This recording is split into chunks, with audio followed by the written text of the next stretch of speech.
What's up, y'all? This is Brave, and I'm back for another review of Love and Marriage Huntsville.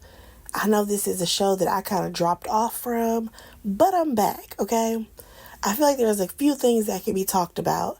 So this is season 9, episode 1, and let's get right into it. I'm just going to touch on the things that stood out to me. First things first, Destiny and Mel, they're still going back and forth, right? So Destiny, she stands up and she goes outside because she's that worked up. And here's the thing. Stormy, she goes out there. She convinces her to go back inside and get to the real issue. Because please keep in mind, we are coming off of Destiny trying to air out Mel for trying to teach Ariane how to respectfully cheat. Okay? Now, here's the thing. Stormy is right.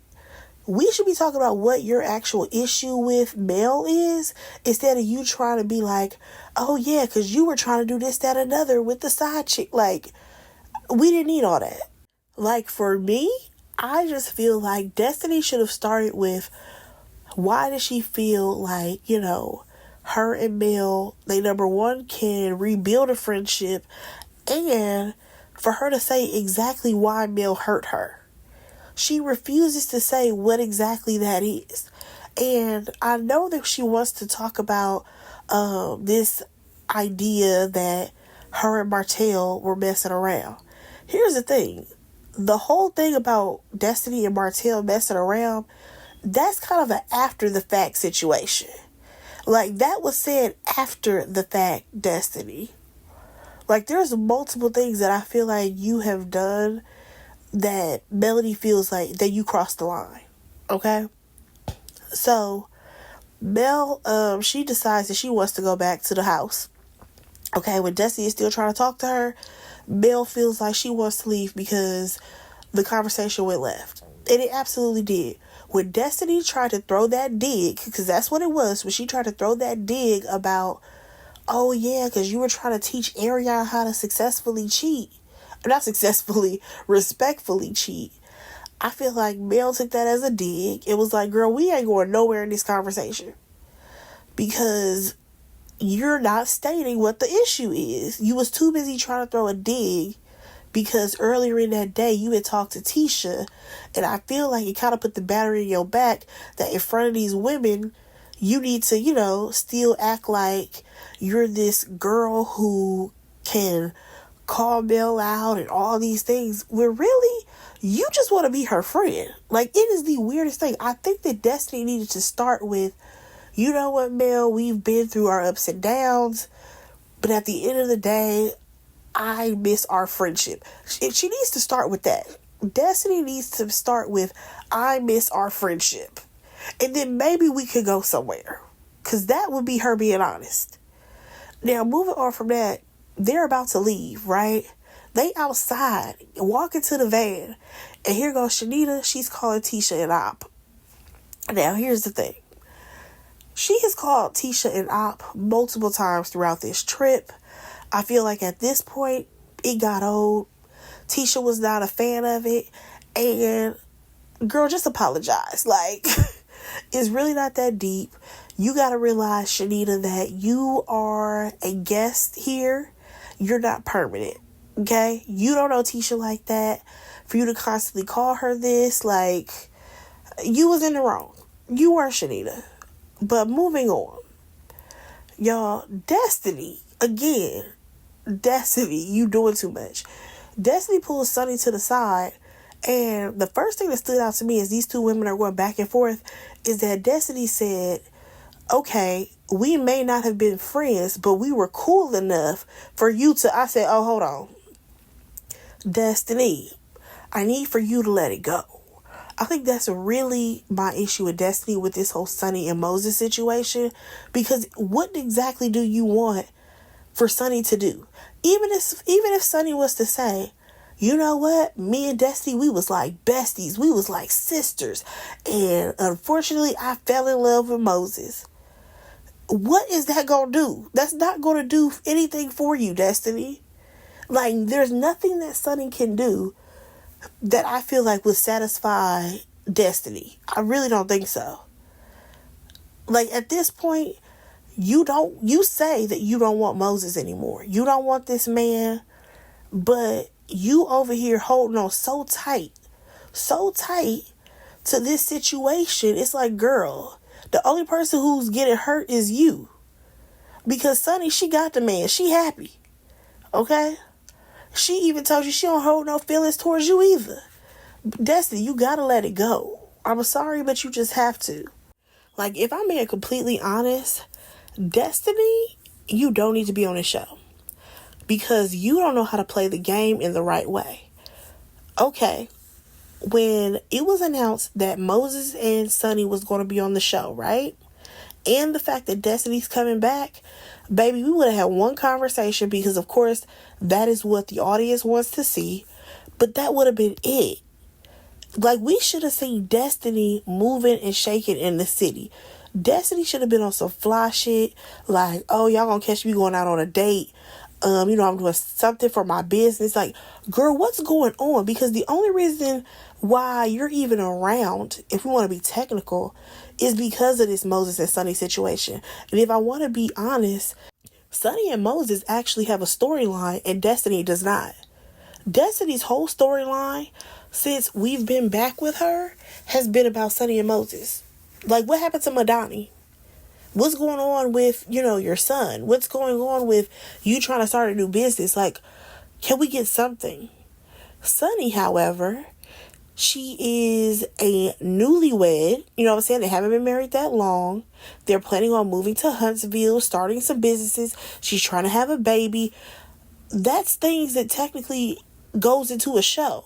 You know what I'm saying? She has something going on in her personal life that's not just, hanging out with the group. Destiny, again, you played the game wrong. I feel like, if I want to be honest, this show comes back for another season, I would not be surprised if Destiny's off. Because what did Destiny bring? Nothing. Now, back to the actual episode, like, the two ladies were kind of going back and forth, but what does Destiny do? She walks away. And I feel like she walked away because Sunny wasn't telling her what she wanted to hear. And it's like, Destiny, if that woman feels differently, that's just how she feels. Get over it. How can we move forward? So then we get back to the house, right? Now we see Mel and Shanita, they moseying around the house. And Destiny is like waiting around, okay? She's like waiting around for Mel to come back. And then she like tells her, I'm sorry. That was weird. Like, what are you saying I'm sorry for? Keep in mind, all she said was, I'm sorry. And then Mel said, we'll talk later. So we don't even know exactly what she's saying sorry for. However, in her confessional, Destiny is like, oh, I'm just sorry that I had to say it in front of the group that Mel was trying to get that girl to be respectful cheating. By Destiny. At the end of the day, let's be honest. You wanted to try to air something out on Mel. And it ended up backfiring because at the end of the day, you really want to be her friend. Like, be so for real. So, again, Destiny, she talks to Tisha. And what does she want? She wants to fix things with Mel. But according to her, she just wants everyone to be honest.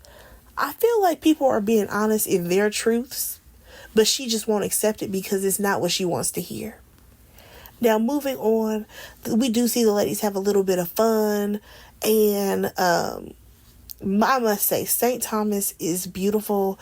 It's definitely on my list of places to travel to.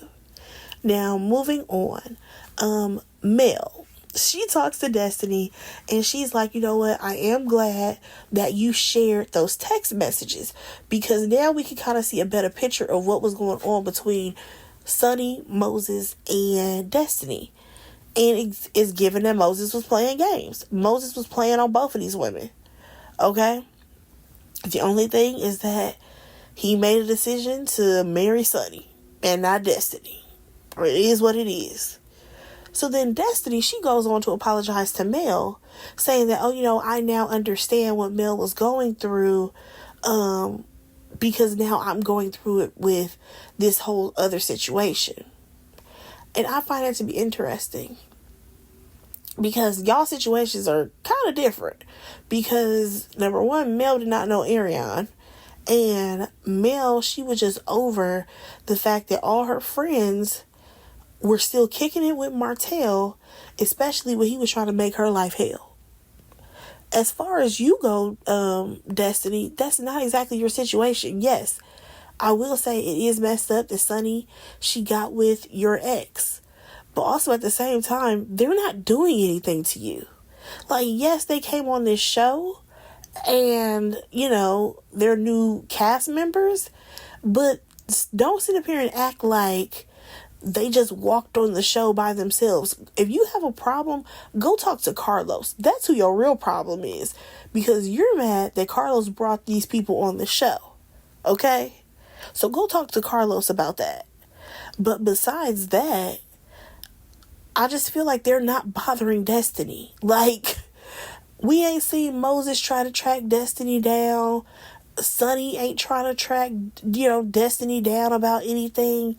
I think that situation is very different. I'm sorry, I do. Now, moving on, again, the ladies, they having a good old time, right? Everybody's enjoying each other's company. Here comes Destiny, again, trying to talk to Mel. I'm like, girl, you gotta let it breathe. Please. Like, how many little conversations are y'all gonna have? Like, just relax a little. So, she talks about the fact that, Mel has accused her of messing with Martell or whatever. And here's the thing. The reason why she accused you, Destiny, of messing around with Martell is because y'all hung with each other really, really tightly. And it is kind of messed up when your homegirl is expressing herself and what she going through with this divorce and you still friends like besties with this man. You know what I'm saying? Like, that's a little too close to home, Like, there should have been at one point where Destiny could have maybe distanced herself. Or if Martell wants to bring up Melody, don't even engage in the conversation. You know what I mean? Something like that. But nonetheless, Destiny just wants to make it clear that she has never messed around with Martell. Okay, cool. You didn't mess around with him. Shout out to you. However, Mel, she decides to bring up the fact that Destiny said that Mel's mom was pimping her daughter out.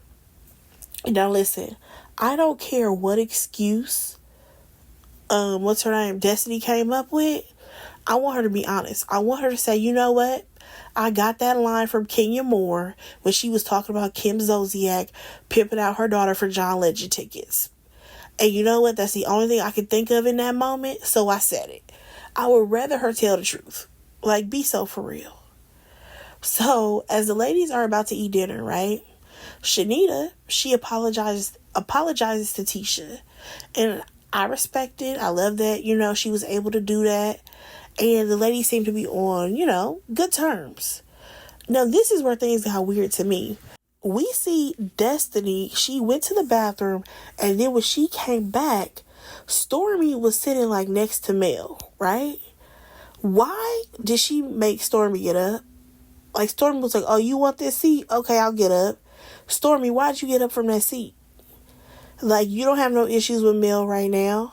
What's going on? Like, we literally saw y'all have dinner together, or y'all had lunch together, because everybody was trying to make amends. So I don't care how Destiny may have felt in that moment, but I definitely would have stayed in my seat, because it just makes no sense. Like, girl, you are over here, like Sunny said, trying to be a lapdog, but like, you just need to, like I said, admit you miss Mel. You want to be near Mel. You want to be in Mel's circle. Because the only other people that were sitting on the other side of Mel was Shanita and Lauren. Like, Destiny, just say that you want to be, Ace Boom Coons with that girl again. Like, I promise, it may get you a little bit further than the way you moving. So, Next thing you know, after Shanita apologized, Mel, she she ends up bringing up the fact that Kimmy wants the guys around. And then Kimmy goes on about how the guys, they just make us laugh. And when the guys are here, this happens. And sometimes they break up our fights and all of this stuff. And Mel has to kind of get her together to be like, well, this trip was all about sisterhood. We don't need to have men around to act like we don't know how to conduct ourselves, and we need them to, help us out in that direction. Like, no, we don't need the men here. And I do think that it says a lot about Kimmy as a woman, because there are women out here who feel like they can't do nothing without their man. My man, my man, my man. And it's like, wow, so you lack all independency? Like, you have no independence? You can't go hang out with your girls and have a good time? I must say, I am the type of person that finds it weird when women can only operate around their man. Like, you have a serious problem if you can't just hang out with your homegirls, have a good time, and then go back home to him. Now, moving on. At this point, Sunny, she decides to take the floor and talk about the conversation that her and Destiny had prior, right? So she's in the place where she just wants them to be cordial. Like, they don't have to be besties, but, she keeps saying how she didn't want her choice in dating Moses to, like, have so much of an effect on Destiny and all these things. Honestly, at this rate, I don't want to hear Sunny talk about this situation, and I don't want to hear Destiny talk about it. Like, I am exhausted with this whole saga of Destiny, Moses, and Sunny. So it's to the point where Sunny basically, she sort of kind of apologized, but it was more so that way she could get in the good graces of the other ladies, or at least that's what Destiny felt. For me, I think that Sunny is tired of having the same conversations. I really do. I think she's tired of having these same conversations with Destiny, because at the end of the day, what do you want her to do? Do you want her to get a divorce from the man, or what? Because I don't think that Sunny can do anything at this rate. She's with this man. She swear that, he the love of her life. Destiny, I think the only thing you can do is let it go. Because at the table, her facial expression read that she does not believe anything that Sunny is saying. So she still has an issue with her. While Sunny, I think, is finally trying to move on. Now, out of nowhere, Nell, she brings up the millimeters, right? I'm like, okay, where is this going? And here's the thing. Does Mel have a lot of fans? Absolutely. However, I cannot say that all of the millimeters are crazy. I won't say that. But also, the way this conversation was brought to Mel, I kind of feel like it could have been handled differently. And what I mean by that is, for example, when that situation happened with Stormy and that lady, I feel like she should have brought it directly to Mel. Instead of us waiting months upon months, you done already got arrested and all of these things have happened, and you never brought it up to Mel. Like, to me, I just would have been up front and be like, right after that lady would have left my place, I'd be like, Melody, can we have a conversation? Because I understand that you have fans and they want to support you, but them showing up to my business, that's just taking things too far. So I feel like maybe Mel would have received it better if it was like a one-on-one conversation and not something that was, oh, we're going to wait all this time to pass. And then you also have other people chiming in about how the millimeters are. Yeah, I just think it was brought to her in the wrong way. But also, Melody, I get it. You cannot control people. But the fact that you're not saying anything is crazy. Like, you can at least say, I personally do not believe that my fans should go that hard. You know what I'm saying? You should say something. Now, one thing that annoyed me was when Shanita was like, oh, well, when you have fans like Mel or Beyonce. I said, Beyonce? Why are we bringing up Beyonce? Okay? Because honestly, if we want to be honest, and I love B, but B don't talk to her fans. B don't tell the Beehive nothing. I don't know where this group was talking about some Beyonce said to be kind. I feel like Beyonce said that like how many years ago? Like a solid 8 years ago. Okay? The Beehive will come for whoever, whenever. And I don't even think Beyonce knows about all the time that the Beehive has attacked people. For example, I think that Erykah Badu, she was just doing an interview and they were talking about how at one point the Beehive attacked Erykah. You know what I'm saying? I don't recall Beyonce jumping in that saying, y'all don't come for Erykah Badu. Now, one thing that I will say is that in this scene, it did make me realize that Melody don't like nobody. Like, she don't like none of these girls like that, but she has to film with them. That was pretty much the end of the episode. Let me know what y'all thought about it. Go ahead and like, comment, and subscribe to my channel, and I will talk to you in my next review. Bye, guys.